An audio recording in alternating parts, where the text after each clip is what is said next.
Bueno, ¿qué tal? Vamos a empezar a ver la segunda teoría de reacciones redox, donde vamos a ver algo clave para este tipo de reacciones, que son los llamados potenciales de electrodo. Potenciales de electrodo actúan de la misma forma que en las reacciones anteriores que vimos en la materia, por ejemplo, formación de precipitados o de complejos, actuaban las constantes de equilibrio, o sea, son las cantidades que controlan los equilibrios donde intervienen reacciones redox. Vamos a hablar un poquito de lo que son las celdas electroquímicas o las pilas, por decirlo usando una palabra de uso más común. De ahí vamos a definir los potenciales de reducción, vamos a ver de qué dependen esos potenciales de reducción, y después lo vamos a aplicar a dos cositas muy sencillas, que son la definición de cátodo y ánodo, y finalmente aplicarlo al problema de la espontaneidad de las reacciones redox. O sea, si una reacción redox ocurre en el sentido en que está escrita en unas condiciones determinadas. Eso es todo muy fácil de obtener una vez que uno sabe manejar los potenciales de reducción. Nosotros vimos en la guía anterior, en el tema anterior, que la característica esencial de las reacciones redox es la aparición de los electrones. O sea, una reacción redox involucra el traspaso de electrones de una especie hacia otra. ¿Sí? Esa es la característica saliente de las reacciones redox. Esos electrones son los que a la larga dan lugar a la electricidad. Entonces, estas reacciones redox están vinculadas de alguna forma con la generación de electricidad, de corriente eléctrica. Sin embargo, si uno hace la reacción redox directamente mezclando los reactivos con una reacción común y corriente, esa electricidad no se ve, porque los electrones se intercambian directamente de un reactivo a otro y directamente no se ve nada particular. O sea, una reacción redox hecha de esa manera es lo mismo que una reacción común y corriente. Podemos preguntarnos, ¿existe alguna forma en la cual uno pueda ver esos electrones, o sea, ponerlos en evidencia y de ahí sacarles algún provecho? Bueno, sí, hay una manera, y esa manera está basada en el hecho de que las reacciones redox, como vimos en la guía anterior, están formadas por dos partes, una parte de oxidación y una parte de reducción. Si uno es capaz de hacer que esas dos partes de la reacción redox ocurran en lugares físicos distintos, o sea, separadas en el espacio, pero de alguna manera conectadas, vamos a generar lo que se llama un dispositivo electroquímico, una celda electroquímica o una pila, para hablarlo así en un lenguaje más coloquial. Vamos a tomar un ejemplo, que es este que está acá, es una reacción redox muy sencilla, en la cual tenemos la oxidación del cobre metálico, esto es una chapita de cobre, por ejemplo, que se oxida generando iones cobre más 2 que están disueltos en la solución. La otra, esto sería una parte de la reacción redox, es la parte de oxidación. La parte de reducción en esta reacción está dada por la reducción de la plata. O sea, la plata disuelta en la solución, que está en forma de cationes plata, se deposita formando plata metálica. O sea, en una mitad de la reacción tenemos la disolución de un metal y en la otra la formación del metal. ¿Sí? Las dos partes, las dos hemireacciones, para hablar con un lenguaje un poquito más preciso, son estas dos que están acá. O sea, esta es la oxidación del cobre, esta es la reducción de la plata. Si yo sumerjo una chapita de cobre en una solución de plata, que contiene iones plata, la reacción esta va a ocurrir, pero yo no voy a ver nada en particular. O sea, los electrones que se están intercambiando yo no los voy a ver. Bueno, ¿cómo hacer para que se vean? Bueno, separando las dos semireacciones, poniendo la plata y los cationes plata de un lado, o sea, esto sería un pedacito de plata metálica sumergido en una solución que contiene iones plata, y esto al revés, un pedacito de cobre sumergido en una solución que contiene iones cobre. Si yo a estos dos metales los conecto por un alambre o cualquier elemento conductor, yo ahora sí voy a ver que los electrones, fíjense, que se generan en la oxidación del cobre, o sea, el cobre al oxidarse libera dos electrones. Esos dos electrones viajan por el cable, llegan al otro compartimiento donde está la plata metálica y toman un catión, o sea, reaccionan con un catión de la solución y depositan un átomo de plata. Entonces, de esta manera yo pongo en evidencia la presencia de los electrones. Los electrones ahora sí los veo, están circulando por este cable. Si yo en este cable pongo algún dispositivo para medir corriente eléctrica, voy a ver que ahí hay un voltaje y una corriente eléctrica asociada a ese voltaje que está circulando. Para ver eso, rigurosamente hablando, yo tengo que de alguna manera cerrar el circuito. ¿Sí? Los circuitos, para que circule corriente en un circuito, ese circuito debe estar cerrado. Un circuito abierto no circula corriente. Bueno, acá pasa lo mismo. Perdón, fui para el otro lado. Ese cierre de circuito lo hago mediante lo que se llama un puente salino. Un puente salino es simplemente una conexión eléctrica entre los dos compartimientos que evita que las soluciones se mezclen, pero permite la circulación de cargas. ¿Cómo está formado? Bueno, está formado por una solución salina concentrada, no disuelta en agua, como estamos acostumbrados, sino disuelto en un material tipo gelatina. La gelatina es un sólido, entonces evita que estas dos soluciones se mezclen. Esto es una especie de tapón de gelatina que evita que estos dos compartimientos mezclen sus contenidos. Pero a su vez, esa gelatina contiene una sal disuelta. Esa sal disuelta está formada por iones. Esos iones tienen la libertad de moverse de un compartimiento a otro, generando una circulación de cargas. ¿Sí? Esos iones completan la circulación de cargas del circuito eléctrico.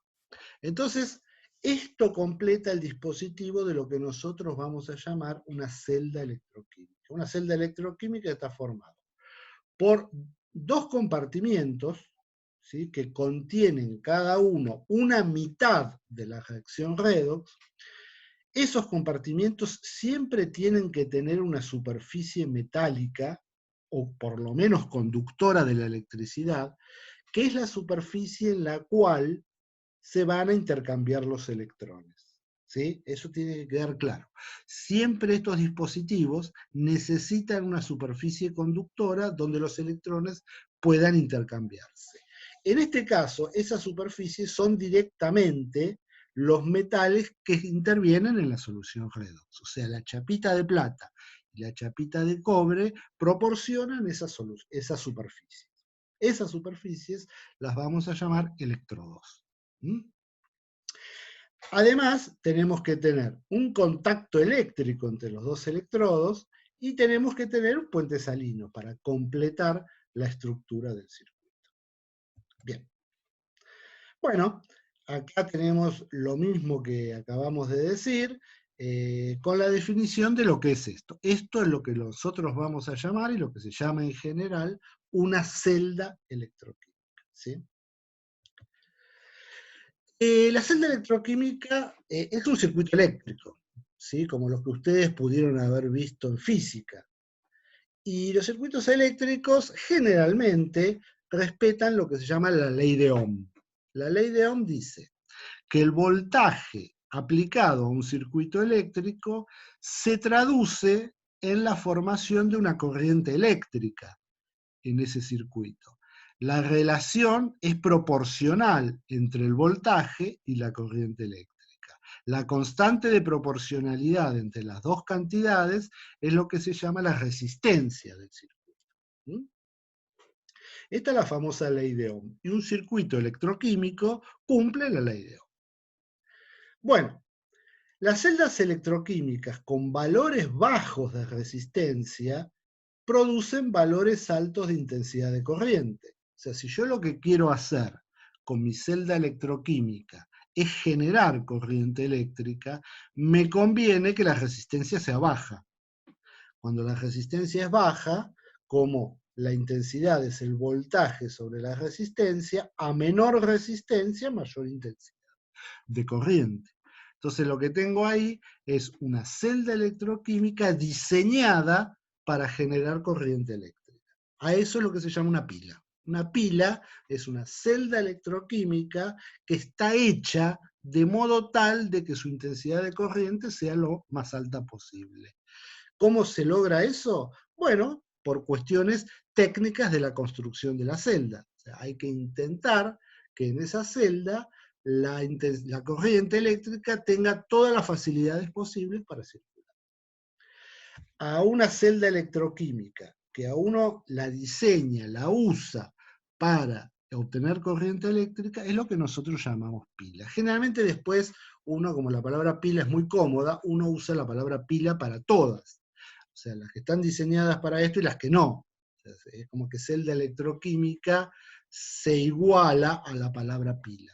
Bueno, eso es entendible, aunque rigurosamente no esté tan bien.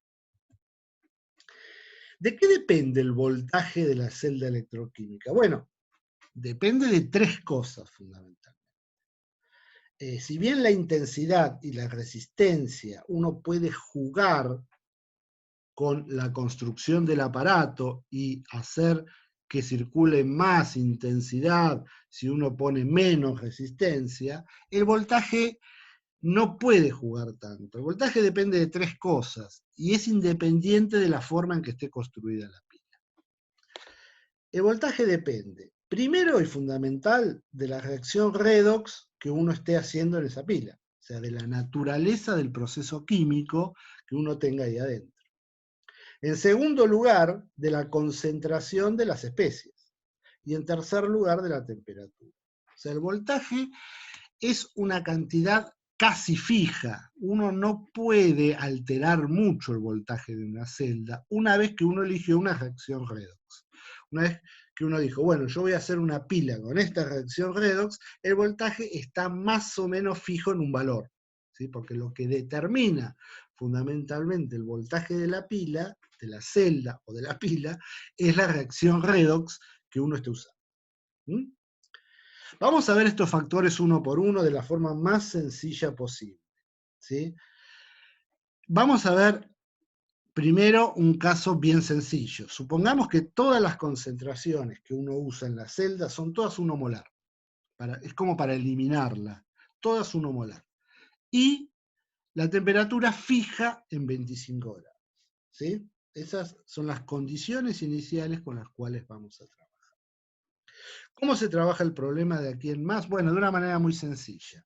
A cada semi-reacción redox, o sea, cada proceso de este tipo que involucre intercambio de electrones, que pueden ser procesos de oxidación o de reducción, pero nosotros siempre a partir de ahora los vamos a tratar como procesos de reducción para no confundirnos, porque si unos hablamos de reducción y otros de oxidación, se hace una ensalada. Entonces hacemos todos procesos de reducción y vemos después cómo se trabaja. Para cada proceso de reducción posible, existe un valor de potencial asociado, o sea, un voltaje asociado. Ese valor se pone generalmente en la literatura de esta forma, como una letra griega epsilon, con un cerito arriba y 298 abajo. 298 hace alusión a la temperatura, son 298 Kelvin, que equivalen a 25 grados. O sea, estos datos están medidos y son válidos a 25 grados. El cerito de arriba implica condición estándar. Condición estándar para pilas va a significar, para nosotros, que hacemos un curso simplificado, concentraciones 1 molar. Si alguno de los reactivos llega a ser un gas, eso equivale a presión de una atmósfera. Si son iones disueltos o sustancias disueltas, el estado estándar es 1 molar. Y si la sustancia es un gas, el estado estándar es una atmósfera de presión. Este cerito implica eso. Implica que las concentraciones de todos los iones que yo estoy usando y que aparecen en este proceso, en este caso, por ejemplo, solo aparece la plata, o sea, concentración 1 molar de plata, eso genera un voltaje de 0,8 voltios. Lo mismo para el cobre, el valor para el cobre es 0,364 voltios. Estos valores se denominan potenciales normales de reducción y están tabulados en todos lados. Así que es una información muy sencilla de acceder, ¿sí? Como siempre nosotros, por lo menos en este curso, vamos a trabajar a 2,98, a 25 grados, este subíndice no lo vamos a poner más. Pero hay que acordarse que todos estos valores tabulados son a 25 grados. Esta es una tabla de potenciales de reducción, es la que vamos a usar en la materia, son simplemente algunos, son miles de valores posibles para cada semireacción redox que a uno se le ocurre. Cada una tiene un valor de estos asociados. Fíjense que van desde números negativos a números positivos, ¿sí? El valor de 0 se asigna para la reducción del protón. Si la reducción del protón a hidrógeno le corresponde el valor 0 de potencial normal de reducción. Esta tabla tenganla siempre presente, no la incluí en el archivo de tablas, pero está en todas las teorías de redox, en esta y en la que sigue. Así que ténganla siempre como material de trabajo. Para calcular el voltaje de una celda, pues acuérdense, las celdas son dos procesos redox, uno de reducción y uno de oxidación. Para calcular el voltaje de la celda, lo que tengo que hacer es el potencial de reducción del que se reduce menos el potencial de reducción del que se oxida. Y no tengo que cambiar ningún signo, ¿sí? Se usan directamente los valores que están en la tabla, pero siempre respetando esta formulita. El potencial normal del que se reduce menos el potencial normal del que se oxida. Siempre se usan los potenciales de reducción, nunca los de oxidación. O sea, nunca hay que cambiarles el signo a los potenciales que están en la tabla. Ese cambio de signo, porque ustedes saben, hay uno que se reduce, otro que se oxida. Bueno, al que se oxida no hay que cambiarle el signo. Ese cambio de signo ya está considerado en las fórmulas que uno usa. Entonces no lo tiene que volver a cambiar, ¿sí? Siempre potenciales de reducción, aunque la especie se esté oxidando, no importa. Los cambios de signo ya están considerados en las fórmulas. Dadas dos semireacciones redox, por ejemplo, uno quiere armarse una celda con dos semireacciones redox. Bueno, ¿cómo sabe quién es el que se reduce y quién es el que se oxida? Bueno, el que tiene mayor potencial de reducción es el que se va a oxidar, el que se va a reducir, perdón.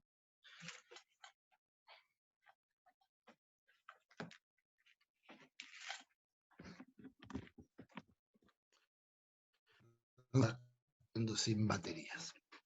Repito, el que tiene mayor potencial de reducción es aquel que se reduce, ¿sí? Si uno tiene que elegir entre los dos candidatos, o sea, uno tiene dos semireacciones redox para armar una celda, y uno se pregunta, bueno, de estos dos, ¿cuál se va a reducir? El que tiene mayor potencial de reducción.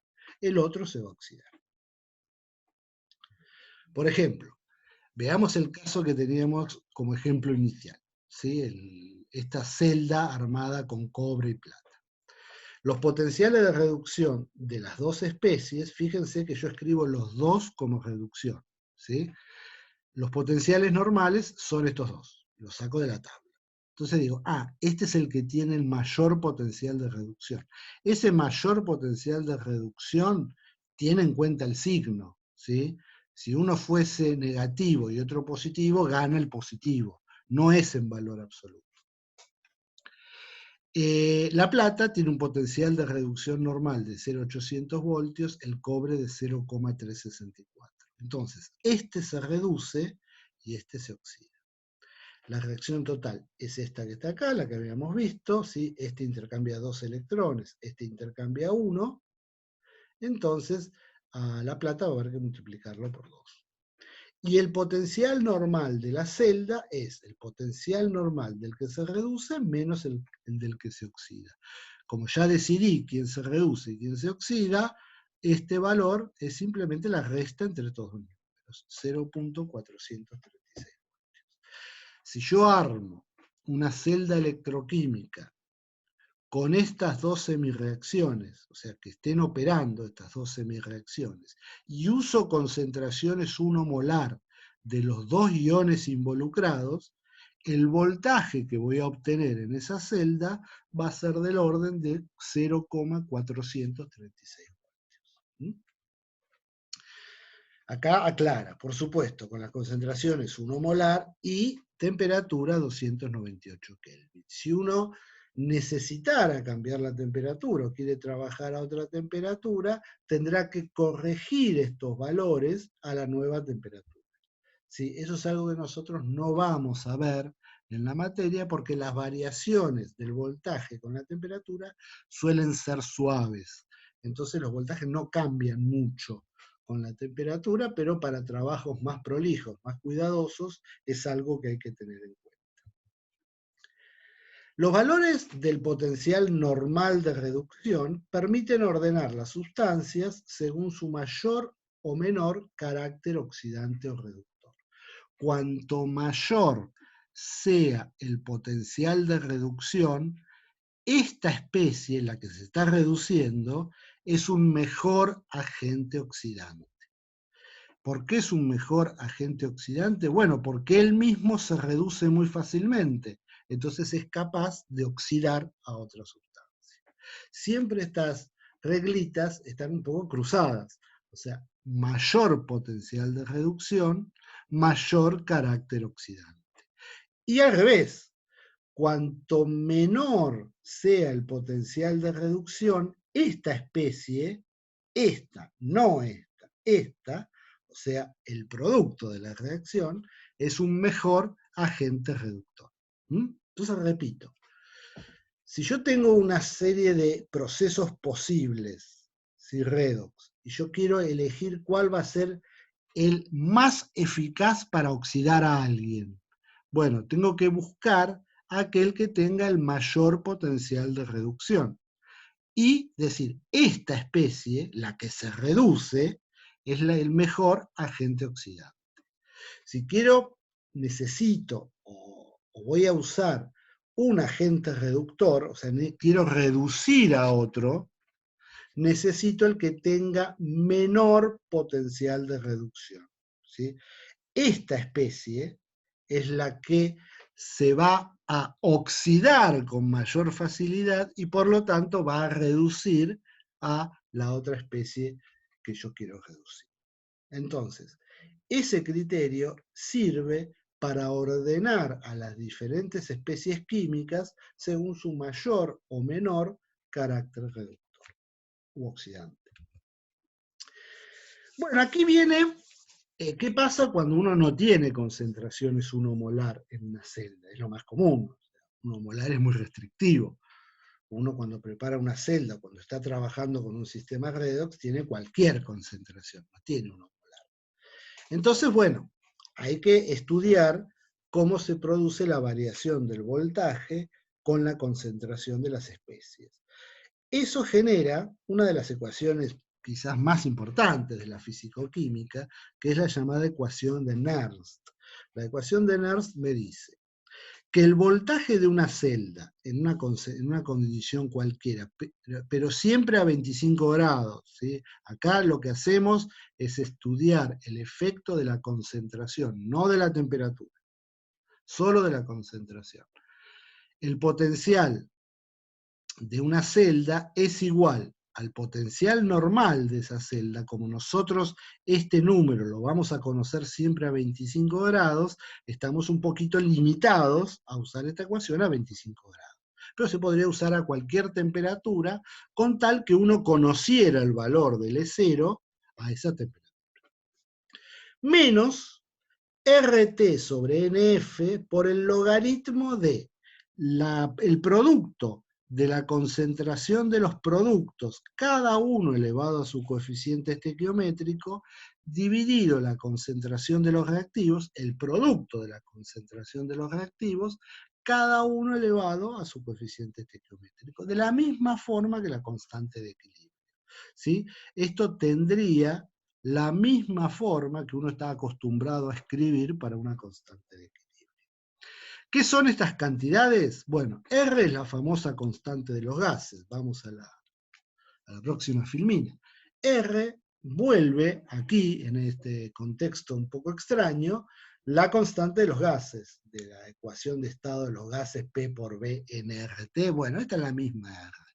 Solamente que en este contexto no me conviene tenerlo en estas unidades de litro-atmósfera, porque esto está en voltios. Entonces ahí se me puede hacer una ensalada de unidades.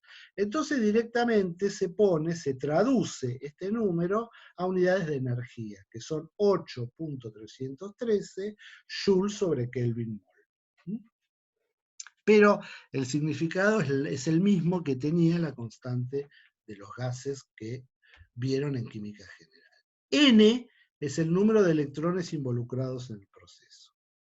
F es una nueva constante que se denomina constante de Faraday y es la carga eléctrica de un mol de electrones. O sea, si uno tuviese 6.022 por 10 a la 23 electrones, todos juntos, esos electrones tendrían una carga de 96.498 coulombs. Acuérdense que coulombio es la unidad de carga eléctrica. Entonces, esa es una nueva cantidad que va a aparecer siempre en los cálculos cuando uno esté trabajando con este tipo de sistemas. Finalmente, el logaritmo este es el logaritmo natural o logaritmo neperiano, que se transforma fácilmente en logaritmo decimal multiplicando por este. Nosotros estamos atados a trabajar esta ecuación solo a 25 grados. Entonces, si siempre vamos a usar la misma temperatura, esta cantidad, la T de acá, va a ser también una constante, va a ser 298 Kelvin. Entonces, R por T sobre F van a valer siempre lo mismo.